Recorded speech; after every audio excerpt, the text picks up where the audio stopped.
어, 잘 보이세요? 음, 지금 이제 전송 레이트가 좀 괜찮은 편이에요. 어, 잘 계셨죠? 새해 복 많이 받으시고요. 저번에는 이제 그 인터넷 회선이 너무 안 좋아서 방송 사고가 나서 더 이상 하지를 못했는데 어느 분이 알려주셔서 보니까 통신사마다 다른데 제가 가입하고 있는 통신사가 지역 가입자 통신사 망을 쓴대요. 그러니까 자기네 게 없는 거죠. 그러니까 그래서 이게 제일 안 좋다고 그러네요. 나중에 이제 좀 5월 달 되면 아마 바꿀 수 있을 것 같아요. 자, 그때는 좀 더 빠른 방송을 좀 약속하고요. 오늘은 이제 요 책, 당뇨병 거뜬히 이겨내기의 제 3장, 2부죠. 당뇨병의 진단과 치료에 대해서 말씀을 드리도록 하겠습니다.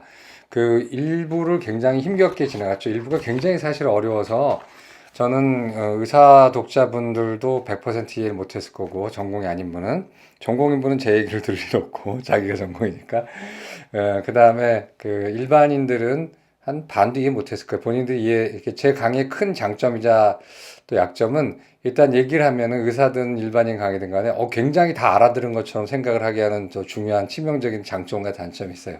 근데 집에 가면은 뭔 얘기 들었는지 다 까먹었고 들은 거 같아 다 한 것 같은데 모르고 이제 이런 거거든요. 마찬가지로 일부가 굉장히 어려운 걸 좀 쉽게 말씀드렸는데 일부는 두고두고 곱씹고 또 보고 또 제가 이 재판 낼 때마다 또 리뉴얼하고 지식이 계속 변해가고 있으니까요. 그렇게 할 거예요. 그래서 일부는 굉장히 기초가 되면서도 발전이 되고 있는 굉장히 중심적인 게인데 참 잘 견뎌 오셨어요. 근데 이제 2부 당뇨병의 진단과 치료는 뭐 현실적인 얘기라서 한국어를 알아들을 수 있는 사람이라면 뭐 거의 다 이해할 수 있는 내용이라고 생각하고 단 자기 깜냥이나 뭐 자기 생각이 강한 사람이 제 얘기를 들을 때는 자기 생각에 맞게 들을 가능성이 있죠. 근데 그건 뭐 누구도 뭐 어떻게 할 수가 없죠. 이렇게 듣고 싶은 건 듣고 보고 싶은 건 보고 싶은 사람은 심지어 제가 저탄고지를 해도 된다고 얘기를 하면서 저탄고지를 한 제 환자가 있어요. 그런 식으로 듣고 싶은 것만 들어요. 그러니까 잘 들으시고 또 하시면 아마 괜찮을 겁니다. 되게 쉬운 거 나가겠습니다. 당뇨병의 진단, 증상과 진단. 당뇨병의 이제 증상은 흔히 우리가 말할 때 3다라고 얘기를 해요. 3다. 3다수가 아니고 이제 3다인데 세 가지 많은 거라는 거죠. 그래서 첫째는 많이 먹는다. 두 번째는 소변을 많이 본다. 그 다음에 세 번째는 많이 먹는다. 그래서 순서는 좀 다르지만 다뇨, 많이 본다, 소변을 많이 본다, 다음, 물을 많이 마신다, 다식, 그래서 많이 먹는다. 이게 이제 당뇨병의 3대 증상이고, 영어로도 이제 3대 증상이라서 3P라고 그래요. P는 이제 폴리라는 건 많다인데, 폴리유리아, 소변을 많이 본다. 그 다음에 폴리딥시아, 그 다음에 많이 마신다.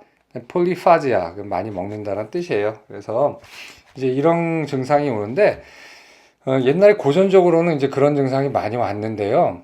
지금은 뭐 별로 많지 않은 이유가 국가에서 검진을 많으면 1년, 적게는 2년에 한 번씩 해주고, 직장마다 검진해주고, 또 때 되면 또 검진하고, 병원 가면 당도 잴 수 있고 하기 때문에 이런 세 가지 증상이 다 나타나서 한껏 진행된 당뇨 증상이 나타나기 전에 이미 당뇨를 숫자로 진단을 받아요. 그래서 무증상 당뇨병이 굉장히 많아요.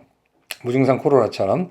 그래서 이제 많진 않지만 그래도 이 세 가지가 다 돼서야 오는 사람이 있어요. 예를 들어서 자기 건강에 대해서 과신하고 있었는데 젊은이들 뭐 회식이다 뭐다 술도 마시고 고기도 먹고 그다음에 또 음주가무를 하다가 어느 날 갑자기 살이 빠져서 고맙다 내가 살 빠지는 운동을 해가지고 그런가 보다 했는데 그게 아니라 계속 빠지고 밥을 먹어도 계속 아기 들린 것처럼 계속 먹고 그다음에 물을 마셔도 계속 목이 마르는 이제 그런 증상을 경험하고서 오는 젊은이들이 많아요. 오히려 요새 연세 드신 분들은 건강진단 많이 하고 자제분들이 계속 걱정하기 때문에 이미 증상이 나타나기 전에 이제 오는 거죠. 그럼 왜 이런 세 가지 증상이 오는가? 삼투압에 대한 건데요. 당이 180mg/dl 피 속에서 180을 넘는 순간 항상 모든 사람이 그렇다는 건 아니고 대개는 평균적으로 180mg을 넘는 순간 소변에서 당이 나오기 시작해요. 감지가 돼요. 그래서 이걸 원 플러스라고 얘기하죠. 그래서 혈당 아니야 요당 원 플러스. 근데 이제 그렇게 하고 그 이상을 넘어가게 되면은 안에서 넘치잖아요. 넘치니까 계속 소변으로 나가게 돼요. 근데 당이라는 건 삼투압이 있잖아요. 끈적끈적하잖아요. 우리 당 먹어보면은 꿀 같은 거. 그렇기 때문에 삼투압이라는 게 뭡니까? 물을 머금잖아요. 물을 머금어가지고 물과 함께 포도당이 나가게 되는 거죠. 그러니까 어떤 일이 생기죠? 소변을 많이 보잖아요. 소변을 많이 보면 어떻게 돼요? 목이 마르죠. 그래서 물을 막 마셔요. 그런데도 불구하고 당이 조절이 안 되니까 계속 소변이 많이 나오는 거예요. 그래서 두 가지는 해결됐죠.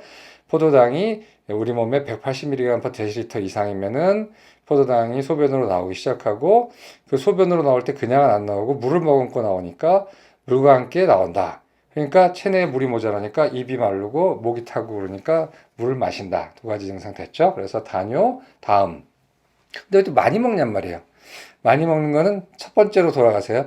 당뇨병은 영양 과잉이다, 영양실조다. 영양실조죠? 누구의 영양실조죠? 내 피의 영양실조인가요? 아니죠. 내 장의 영양실조인가요? 아니죠. 내 세포의 영양실조예요. 특히 근육과 뭐 지방세포 뭐 이런 데 영양실조가 되어 있죠. 그렇게 되면 어떻게 되죠?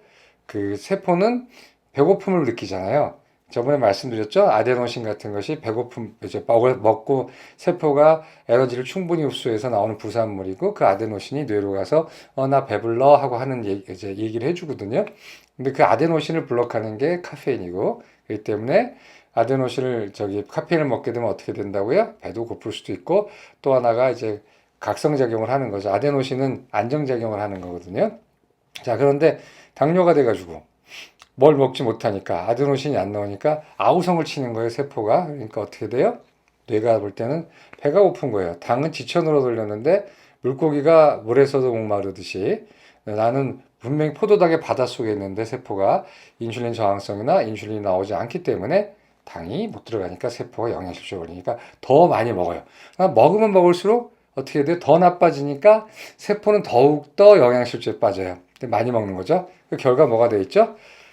세포 영양실조가 돼 있고 물은 빠져나가니까 당뇨가 심하게 된 사람들이 어떻게 해서 옵니까? 살이 쪄서 오나요? 살이 빠져서 오죠. 그거는 물이 빠지고 그 다음에 물만 빠지는 것이 아니라 어떻게 되죠? 근육이 빠지고 살이 빠져서 이 뱃살도 빠져서 고맙긴 하나 어떻게 되는 거죠? 엉덩이에 있는 근육살이 다 빠져서 와가지고 쪼그라져서 온단 말이에요.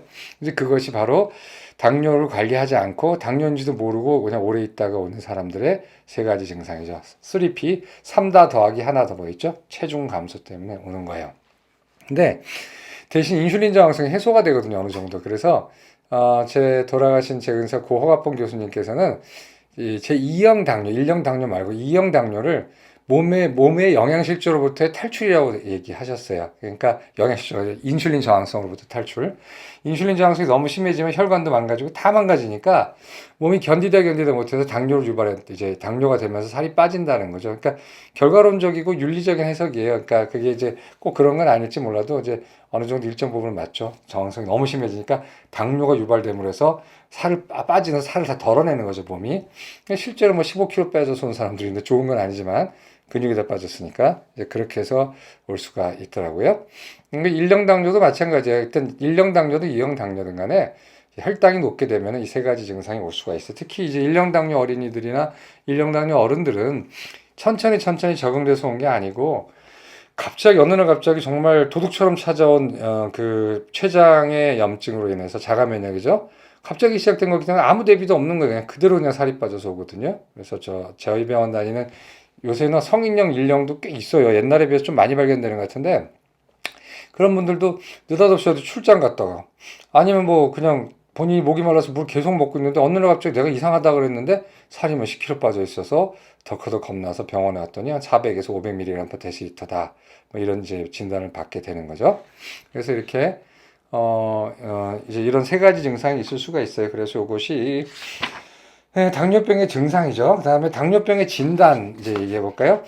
진단이야 이제 그 사람이 정한 거죠. 증상은 사람이 정한 게 아니라 나오는 대로 나오는 거고, 그 진단은 이제 우리가 이걸 당뇨라고 하자.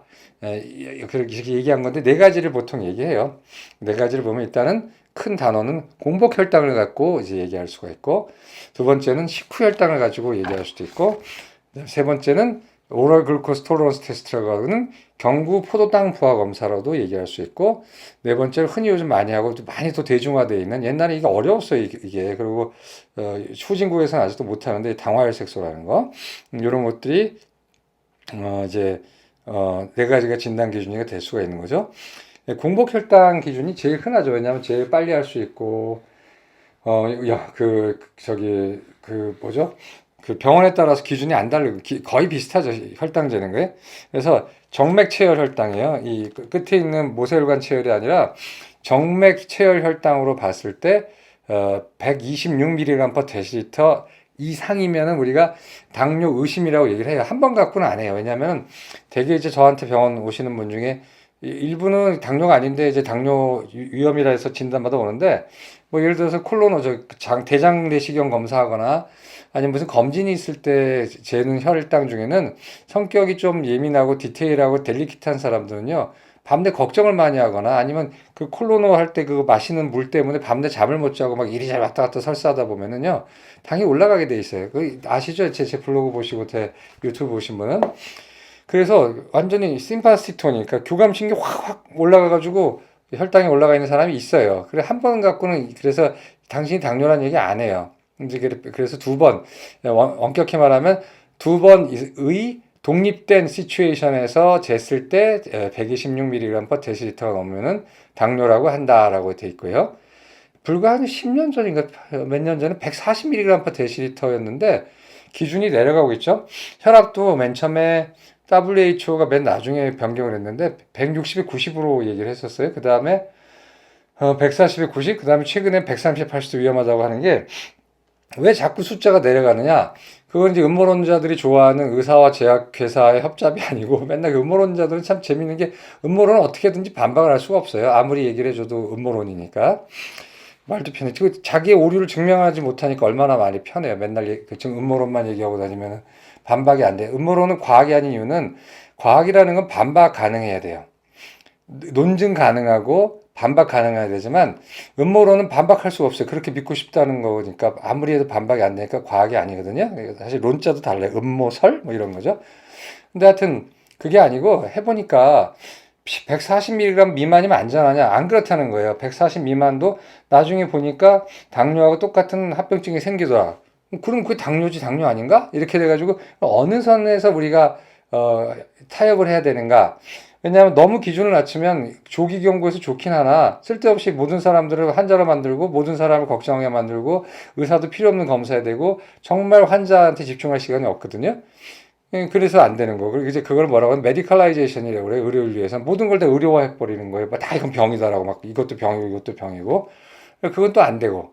너무 널널하게 잡아주면은 그 밑에 있는 사람들은 다 자기가 정상인 줄 알고 다 그냥 하다가 나빠질 거 아니에요. 그 타협점들이에요. 그러니까 우리가 혈압이 기준이 140에 90이다. 고지혈증이 얼마다. 그 다음에 당이 얼마다라는 거는 그냥 그 현실적인 그런 프랙티컬한 실용적인 것과 학문적인 거의 경계예요. 그러면 학문적으로 얼마 이상 우리가 위험하다 하느냐? 100mg/dL 이상부터 위험하다고 얘기하고 110부터는 경각심 가져야죠. 의사는 속으로 그렇게 갖고 있어요. 환자를 볼 때. 말은 이제 사람 성격 따라서 얘기하기도 하고 안 하기도 해요. 또 얘기해 줬다가 너무너무 그것 때문에 생활에 굴레가 되고 강박이 돼가지고 막 여기 잡혀 있는 사람한테는 얘기하는 게 오히려 안 좋죠. 그 사람한테.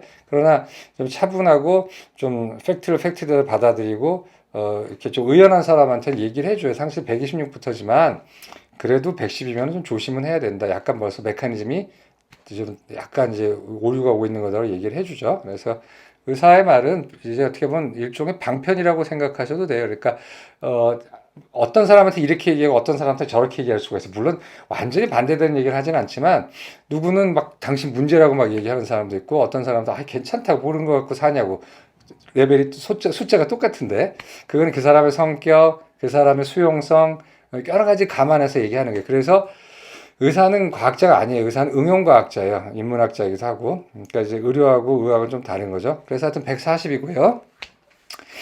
그래서 126으로 정한 거예요. 두 번. 다음에 두 번째. 뭐가 있냐면은 이제 식후혈당이란 말이죠. 이 공복혈당은 큰 문제가 있어요. 공복혈당은 대개 한참 갔다 나중에 나빠져요. 우리가 어떤 사람을 알아보고 싶으면은 위기 순간에 가야지 행동을 보면 알 수 있죠. 태평성대에서는 그 사람이 나쁜 사람인지 좋은 사람인지 몰라 뭐 널널하고 뭐 아무것도 나쁜 게 없고 다 스트레스도 없고 한 상황에서 누구나 누구에 대해서 다 잘해주겠죠. 그거 그때 그 사람을 보고 평가했다가 나중에 어떤 안 좋은 상황이 왔을 때 딱 그 마각을 드러내는 거 보고 실망하는 적이 많잖아요. 인생 살아오면은 저도 뭐 이제 한 55세인데 적지 않게 실망한 경험이 좀 있긴 해요. 그래서 저도 이제 슬슬 사람에 대해서 조심을 많이 하는데 마찬가지예요. 인생의 쓴맛, 어떤 위기 상황일 때 그 사람의 진가가 드러나는 거거든요. 몸도 마찬가지입니다. 공복일 때는 포도당에 로딩이 없었던, 그러니까 당이 부화가 안 된 상태니까 그냥 괜찮아요, 널널해요. 그런데 이제 당을 부화로 확 해버려요. 그거 당 부화로 우리가 하는 게 뭐예요? 먹는 거잖아요. 먹고 나서 식후에 혈당이 올라갈 때는 굉장히 만만찮게 올라가는 게 많아요. 그래서 꼭 맞는 건 아니지만 많은 이형 당뇨는 처음에 식후혈당부터 망가지고 있어요. 식후혈당부터 망가지고 있는데 그걸 몰라요. 병원에서 식후혈당 안 해주니까. 공복만 보거든요. 저희는 오자마자 찍어요. 식후 몇 시간 됐는지 물어보고. 그 다음 무조건 200 넘으면 조심하라고 얘기해주고, 그 다음에 140만 넘어도 좀 조심하는 게 좋지 않겠냐고 이제 상황 봐서 얘기를 해주죠. 그래서 두 번째, 식후혈당이 굉장히 중요합니다. 그래서 여러분들 공복만 찍지 마시고 식후 찍고, 제 환자분들이 저한테 물어봐요. 공복 얼마나 한번 찍을까요? 공복 찍지 마세요라고 얘기해요. 공복이 어차피 당화혈색소를 보면 되고, 공복이야 자기가 할 게 없어요. 왜냐하면 밤에 소변 매려가지고 두 번 왔다 갔다 하거나, 밤에 스트레스를 안고 잠을 자거나, 불면증에 시달리거나, 여러 가지 걱정으로 잠이 설치면 깊은 잠을 못 자면 공복이 올라가요. 그런데 공복은 올라가는데 당뇨 아닌 사람 많거든요. 뭐 한 127인데 알고 보면 당화혈색 5.4인데 그걸 어떻게 당뇨라고 얘기하겠어요. 그냥 공복 혈당 장애인데 기준으로 보면 당뇨일 수 있죠. 그런 게 이제 애매한 진단명들이 있어요. 그래서 공복을 재는 게 아니라 식후를 재야 돼요. 당뇨인 경우에 당뇨 공복도 재면 좋고요. 근데 이게 손이 남아나겠어요. 이 골무처럼 막 다 굳어버리는데. 그러니까 적당히 찍어야죠. 적당히 찍을 때는 식전보다 식후가 좋다라는 얘기예요.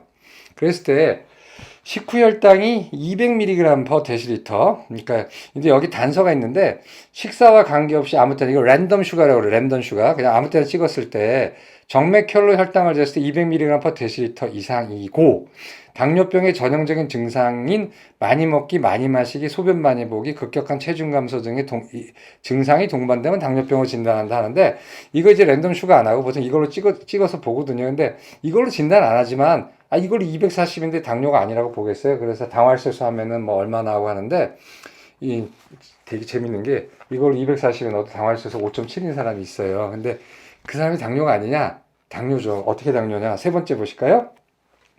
경구 포도당부화 검사하면 여지없이 나와요. 이제 이런 게 주로 이제 좀 번거로워요. 그래서 저희 병원은 안 하는데 왜냐하면 재현성이 좀 없고 그 다음에 두 번째는 30분마다 뽑는데 여기다 헤파린 락 걸어야 돼요. 그리고 헤파린 락 걸 동안에 그 환자를 2시간 동안에 관리를 해야 되잖아요. 막 병원 바쁜데 막 언제 관리를 해요. 그 다음에 바로 뽑아서 바로 돌려서 바로 보내야 돼요. 그러니까 꼭 바로는 아니지만 이게 굉장히 핸들링이 어려워요. 그래서 어떤 병원에서는 이 경구한 다음에 정맥혈로 찍는다는데, 모세혈관으로 찍는 데도 있다는데, 그건 이제 원칙적으로 맞지는 않아요. 뭐 그렇다고 그걸로 진단했는데, 진짜 정식으로 하면은 당뇨가 아니게 나올 가능성은 적겠죠. 뭐 이걸로 찍었는데 240 나왔는데 뭐 정맥혈로 뽑아가지고 뭐 140 나오겠어요. 그렇지만 원칙은 아니에요. 그래서 경구포도당 부화 검사는 75g 순수 당을 마신 다음에 마시기 전에 찍고 30분, 2시간, 30분, 1시간, 1시간 반, 2시간. 그런데 간이로 할 때는 0, 1, 2hour 이렇게 뽑아요. 그래서 2hour 때 2시간 안에 혈당이 200을 넘어갈 때 우리가 이거를 이제 당뇨병이라고 얘기를 해요. 그리고 2시간 후에 혈당을 쟀을 때 140 미만을 정상이라고 그러고 140에서 200 사이를 당뇨병 전 단계, 200이 넘으면 이제 당뇨병이라고 얘기를 하죠. 근데 그 굉장히 애매한 게 또 저희 자꾸 하신 제 멘토 화갑봉 선생님께서 뭐라고 그러셨냐면 75mg은 75g 병구 포도당 보검사 한국인한테 너무 터프하다. 왜냐면 한국인은 제 얘기 저번에 들으셔서 알겠지만 인슐린 저항성도 외국인의 2배, 인슐린 분비능은 외국인의 2배 낮아요. 그러니까 4배가 낮잖아요. 4배가 안 좋은 건데 그런 한국인한테 췌장의 아주 그 스퍼트, 아주 강한 부하가 어큐트하게 걸렸을 때 그거에 확 반응한 능력이 한국인, 외국인에 비하면 떨어지거든요. 중성지방도 마찬가지로 떨어져요. 굉장히 많이 떨어져요.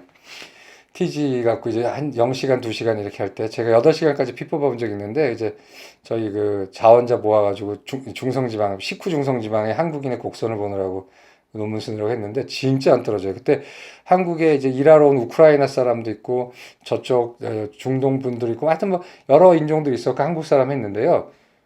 정말 한국인은 약해요. 그 과식에 대해서.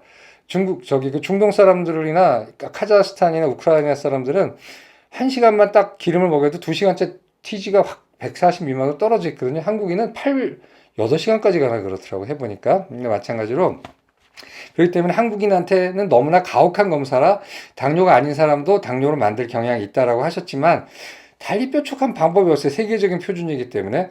이제 저는 이제 감안해서 보죠. 멀쩡한 사람이 스스로 병을 찾아서 병을 만들어서 오는 경우도 있거든요. 이런 방송 듣고. 그러니까 정상인은 이 방송 들으실 필요 없어요. 정말 농담이 아니에요. 왜냐면 병만 키워요. 그, 해보니까 마른 사람은 경구 혈당부하 검사가 높게 나오거든요. 당연히 근육이 적으니까. 뭐 240 나왔나? 근데 당화혈색소가 5.4예요. 막 거의 뭐 완전히 그 강박이 돼가지고 온 거예요. 다른 병원 갔는데 아니다. 뭐 또 이제 교수도 바쁘니까 쌀쌀하게 또 이제 얘기하고 또 뭐 그렇죠. 아니다고 얘기하는데 계속 기라고 뭐라고 그랬어요.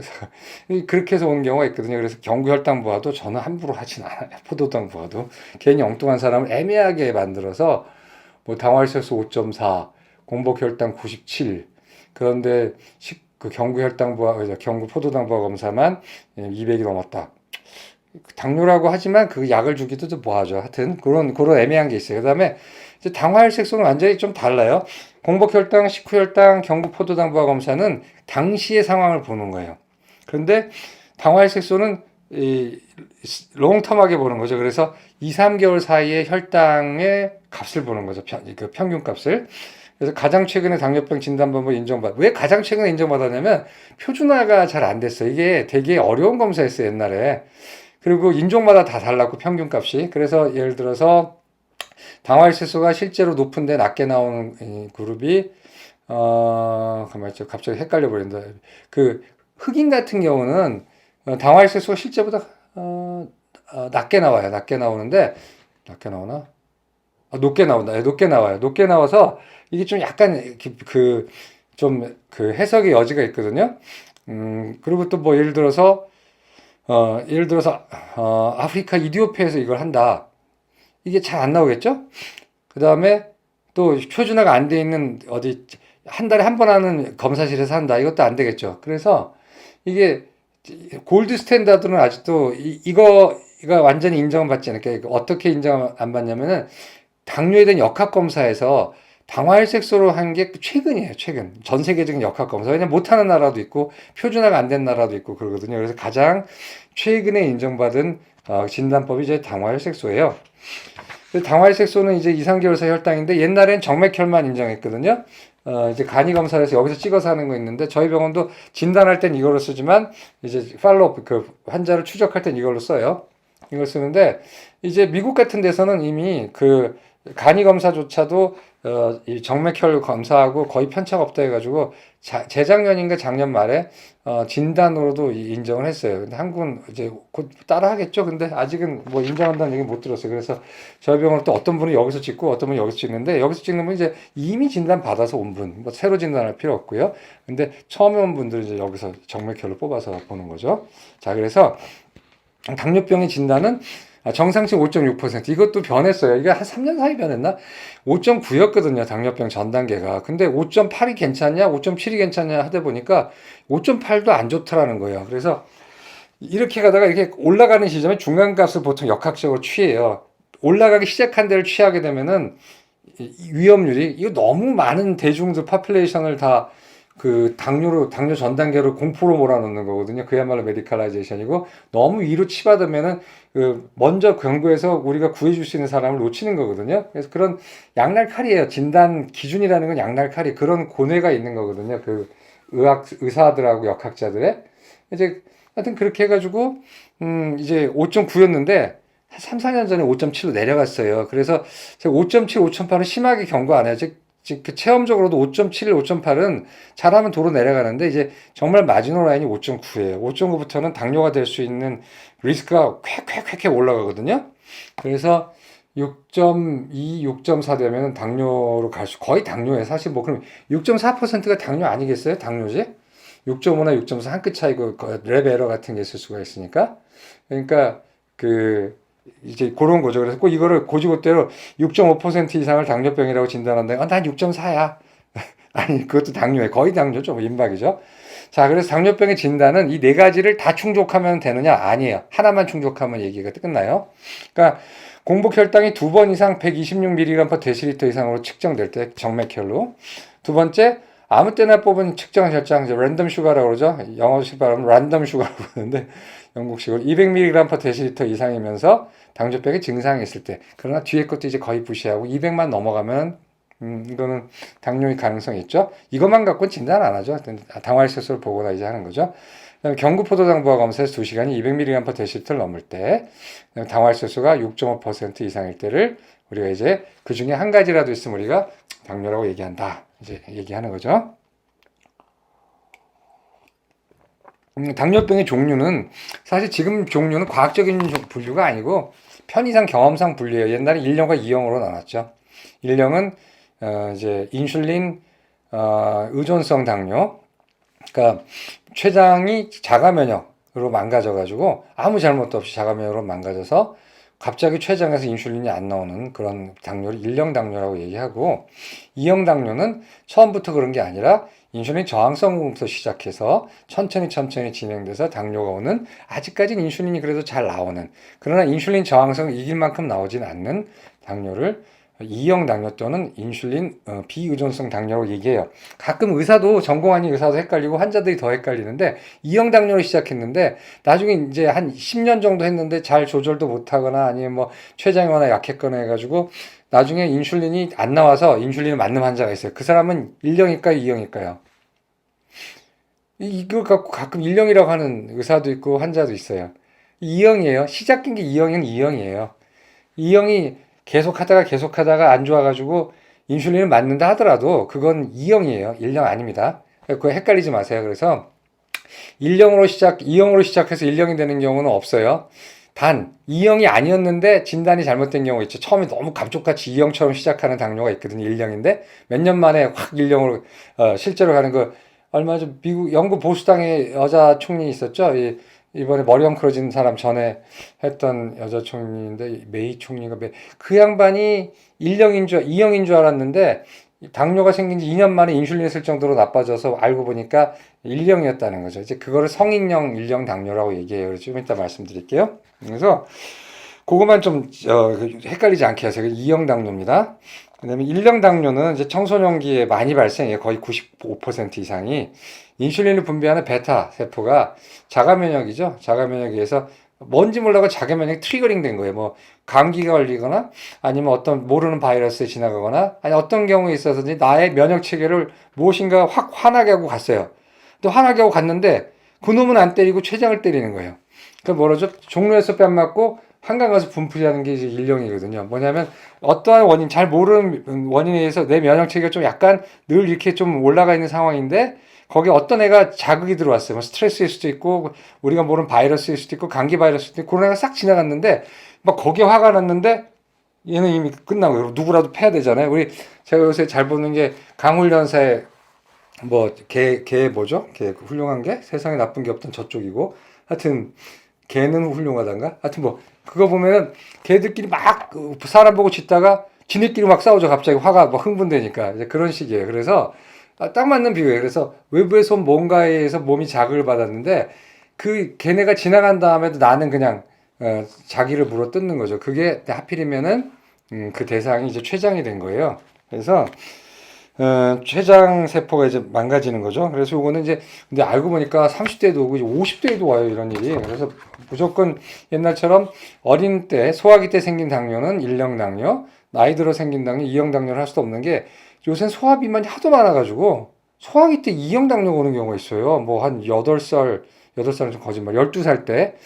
제가 제일 적게 본 나이는, 저는 어차피 소아과를 안 보는데 이제 덩치 크다고 저한테 데리고 왔는데, 한 10살 아이가 피자, 콜라, 치킨 이런 거 좋아하다가 너무 비만이 되면서 당뇨가 생긴 케이스가 있어요. 그래서 꼭 이제 이분법으로 나눌 수가 없다는 거죠. 그래서 과학적인 분류는 아니고 과학적으로 지금 5가지의 생각을 하고 있는데, 너무 복잡하면 또 이게 실용적이지가 않아서 일선에서 환자를 보는, 꼭 그 사람이 인슐린이나 당뇨를 전공한 사람이 아니잖아요. 이렇게 당뇨 환자가 다 그렇게 보는 게 아니니까.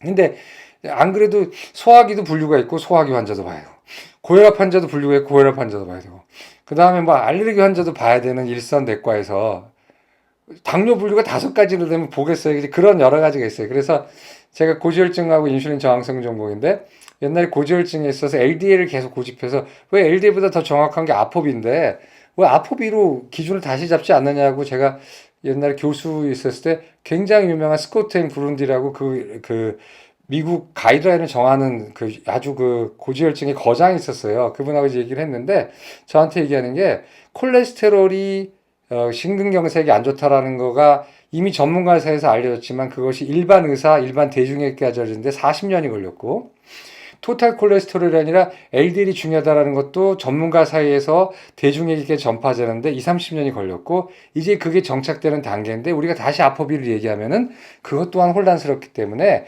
전문가들 사이에서는 그걸로 소통을 하되 일반적인 개원 의사, 프랙티스 하는 분들하고 그 다음에 일반적인 대중들에게는 너무나 복잡한 메시지이기 때문에 하지 않는 게 좋겠다 해서 자기네들은 아포비라는 거를 안 하고 LDL 콜레스테롤이라고 얘기했다고 그래요. 그러니까 의미 있는 얘기예요. 마찬가지예요. 우리도 O형 당뇨까지 있을 수 있지만 그거 어떻게 해요? 그러니까 그냥 1, 2가 제일 큰 분류니까 그냥 그렇게 아주 단순하게 딱 잡고 나머지야 이제 전문가 영역이죠. 그 다음에 2형 당뇨는 흔히 우리가 말하는 당뇨병이에요. 제 병원 환자 중에 95%는 2형 당뇨고 1형 당뇨는 5%에서 10% 정도 될 거예요.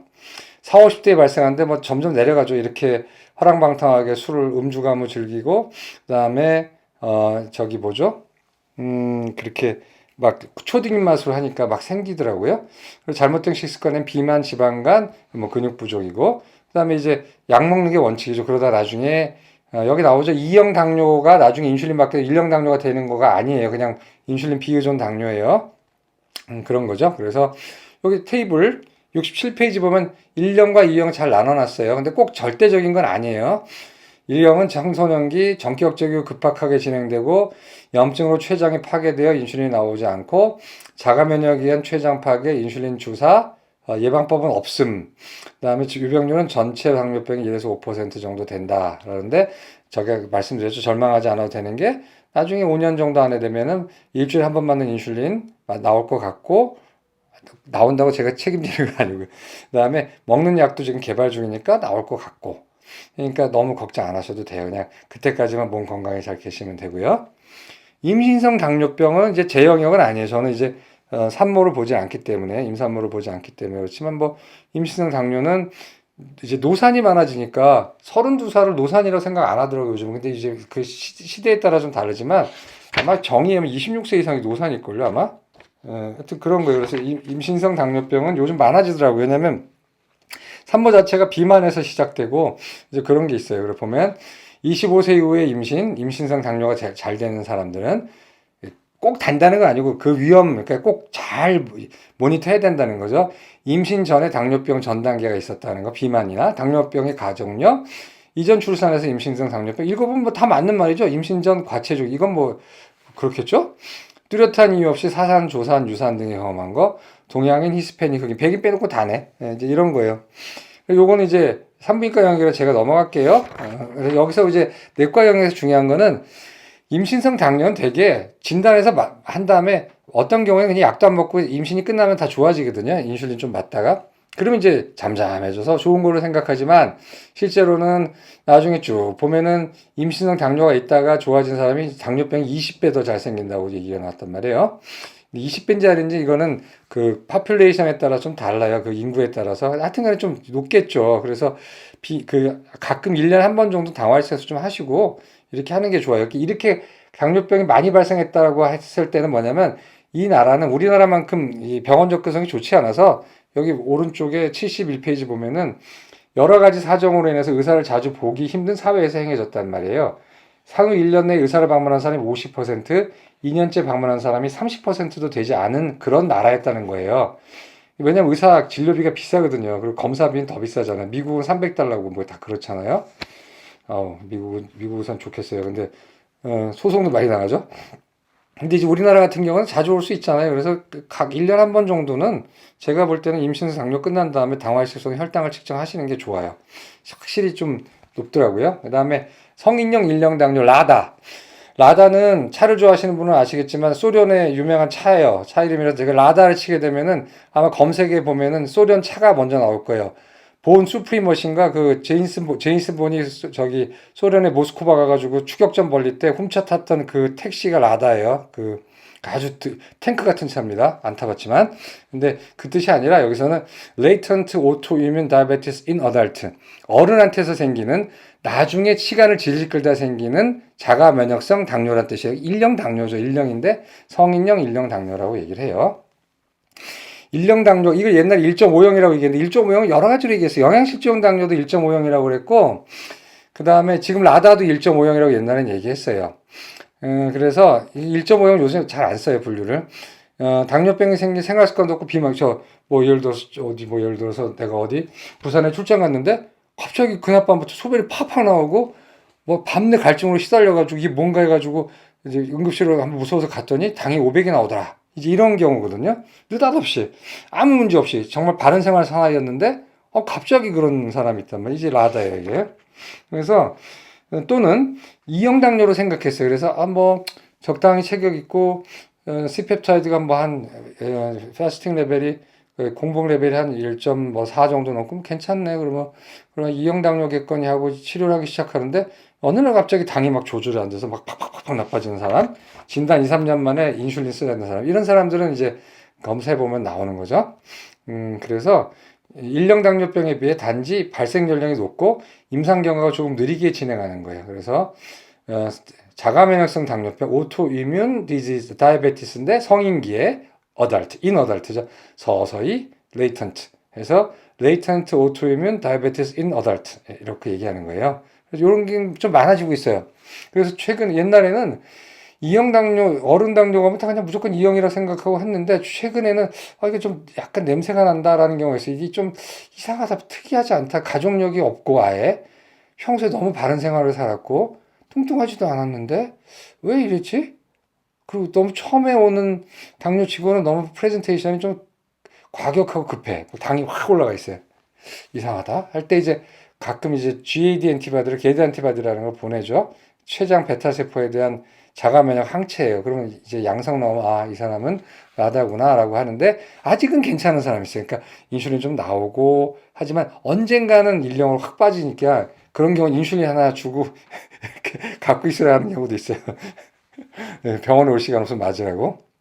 이제 그런 경우도 있어요. 그 다음에 마지막에 이제 타입 3C 다이아베티스. 요건 이제 우리나라에 거의 없는, 아주 우리나라 분류번호도 없을 건데, 3C형이라고 그래요. 타입 3 당뇨는 디멘치아를, 이제 보통 치매를 제3형 당뇨라고 그러거든요. 그래서 3형 당뇨 얘기할 때는 무슨 맥락인지 잘 봐야 돼요. 치매도 3형 당뇨라고 얘기해요. 왜냐하면 치매의 기전이 인슐린 저항성이에요. 그중 다는 아니지만, 그래서 이 뇌에 오는 당뇨를 제3형 당뇨. 뇌는 참 재밌는 게 인슐린이 필요 없어요. 뇌는 혈당 대사에는 뇌는 무조건 당을 다 흡수하는 거예요. 인슐린이 없어서 인슐린에 따라서 뇌가 당을 흡수한다면은 밥 먹을 때 뇌가 반짝거리고 밥 안 먹고 인슐린 기저 레벨로 가면 이렇게 해야 되잖아요. 그렇지 않죠. 늘 스테이블하게 꾸준히 당이 들어와야 돼요. 그래서 얘는 인슐린 non dependent, 인슐린과 무관하게 농도 차이에서 농도에 의해서 당이 쭉 받아들여지거든요. 그리고 어느 농도가 지나면 뚝 떨어져요. 그게 60mg이에요. 그 이상에서는 꾸준하게 플라토로 받아들이거든요, 당을. 근데 이제 그럼 인슐린이 왜 필요했더니 인지 기능, 히포캄푸스라는 이쪽하고 공간지각, 기억력 이런 쪽에 인슐린이 작용하는 걸로 돼 있어요. 새로운 발견이죠. 코로 뿌리는 인슐린 임상 시험하다가 알아냈어요. 코로 뿌리는 인슐린 얼마나 획기적이에요. 이 주사 안 맞고. 근데 너무 용량이 지멋대로 우리가 100을 넣었으면 예측할 수 있게 용량이 들어가야 되는데 막 지멋대로 들어가가지고 실패했는데 실패했는데 좀 이상한 거예요. 인슐린 맞은 사람 쪽에서 인지장애가 많이 좋아진 거예요. 또는 오지 않고 마치 비아그라의 성공 사례죠. 비아그라가 협심증 약으로 썼는데 협심증 약으로는 그렇게 썩 좋지 않아서 회수하려고 했더니 남자들이 안 넣으려고 그러는 거예요.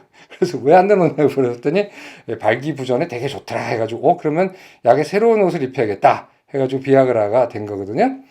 바이아그라 해가지고 바이탈리티 생명력이 나야그라의 그라예요. 그래서 나야그라처럼 콸콸콸콸 나오라 해가지고 이제 비아그라라고 얘기한 거예요. 약명 잘 지었죠? 그다음에 무슨 그 통증약 셀레브렉스는 셀레브레이션. 그 통증 있는 환자들에게 어떤 축복을 준다는 뜻이에요. 이게 너무 좋은 약이라. 마찬가지예요. 이것도 무슨 얘기죠? 인슐린. 그래서 여기 인슐린이 이게 그런 걸 알게 됐어요. 그래서 이제 그런 거고 타입 3C는 좀 다른 거예요. 우리 흔히 말할 때 당뇨병 환자가 췌장암에 잘 걸린다라는 건 당뇨가 된 다음에 계속적인 산화 스트레스와 같은 고생을 하다가 나중에 멀쩡하던 췌장이 이 췌장암이 된다는 건데 타입 3C는 우리가 모르는 마이크로 범위 내에서 췌장에 암이 생기거나 아니면 췌장에 혹이 생기거나 해서 그것이 먼저 당뇨로 발현되고 나중에 알고 보니까 그 종양이 커서 나중에 암이 돼 있더라 이렇게 되는 거예요. 선후관계가 다른 거예요. 그러니까 만성염증이나 인슐린 분비하지 못할 정도 혹이 생기면 당뇨병이 발현된다. 이제 이런 거가 이제 그런 거예요. 그래서 이게 그래서 그럼 모든 환자한테 췌장을 봐야 되냐? 그럴 수가 없는 게 췌장 초음파가 잘 보이지 않을 뿐더러 저도 초기에는 복부 초음파를 당뇨 환자한테 좀 했어요. 근데 췌장을 암이 있어도 발견 못 해요. 그러니까 괜히 저기 오진할 가능성도 크고 그 환자들 비용만 낭비하고 해가지고 이제는 저희 병원에서는 안 봐요. 복부 초음파 췌장을. 그럼 어떻게 하느냐? 이상하면은 CT 찍으시라는 게 제일 나아요. 그래서 저는 이제 그냥 CT 찍으시라고 그러거든요. 근데 이제 3%가 췌장의 문제 때문에 그렇다는 거죠. 독일에서는 8%까지 있대. 전체 타입 2라고 얘기한 당뇨 중에서 실제로 타입 2가 아니라 이렇게 선행하는 종양, 잘 안 보이는, 발견되지 않는 선행하는 이러한 그 염증이 있는 경우가 8%나 된다는 건데 한국은 자료가 없어요. 근데 항상 이제 제가 당뇨 환자분 지금 보고 있는 게 벌써 10년이 넘으니까 항상 지뢰밭 밟는 기분이 벌써 10년 동안 제가 보고 있는 환자들이 있고 옛날에 보던 환자까지 하면 최소 20년 보고 있는 환자분들도 있는데 무섭죠. 저는 왜냐하면 나이가 들고 세월이 갈수록 합병증이 많이 생기거든요.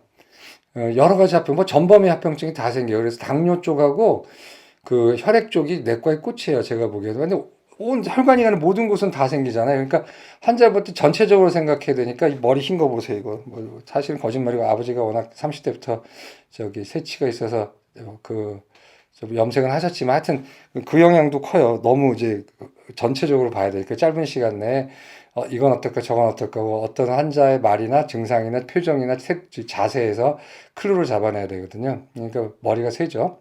그 하여튼 세월이 지날수록 위험해. 당뇨 환자 첫 번째 합병증이 심혈관이고 두 번째 합병증이 암인데 심혈관이 어차피 제 전공이니까 제가 보면서 할 수 있고 그런데 암 생기는 건 정말 개인 병원에서는 감당하기 힘들거든요. 그러니까 결국은 검진 받으셔라, 대학병원 가보셔라 하는 수밖에 없어요. 나의 당뇨병이 한번 볼까요? 오늘 여기까지 할게요. 부모 중 한쪽 또는 양친이 모두 당뇨병이 있는 사람, 2형 당뇨병 얘기하는 거예요. 그 다음에 임신성 당뇨병을 앓은 여성. 그렇죠. 아까 보지 20배까지도 잡는 게 있었잖아요. 예, 내장지방, 복부 비만이죠. 85cm, 남자는 90cm. 늘 지방간 진단 받는 사람. 지방간 진단 받는 사람은 제가 말씀드렸죠. 누누이 얘기됐죠. 블로그나 뭐 유튜브에서 지방간은 지방간이 아니다. 그 다음에 심장병이더라고. 이상지혈증. 이건 인슐린 저항성에 발현된 거. 나중에 이제 당뇨가 되는 거죠. 검진에서 공복혈당이 100 넘어가는 사람, 운동 부족. 이제 이런 사람들이 될 것 같아요. 예. 자, 지금부터 그거 받을게요. 이 책 내용에 대해서는 받을 거예요. 뭐 본인의 당뇨 상담이나 이런 건 오늘 안 합니다. 그거는 늘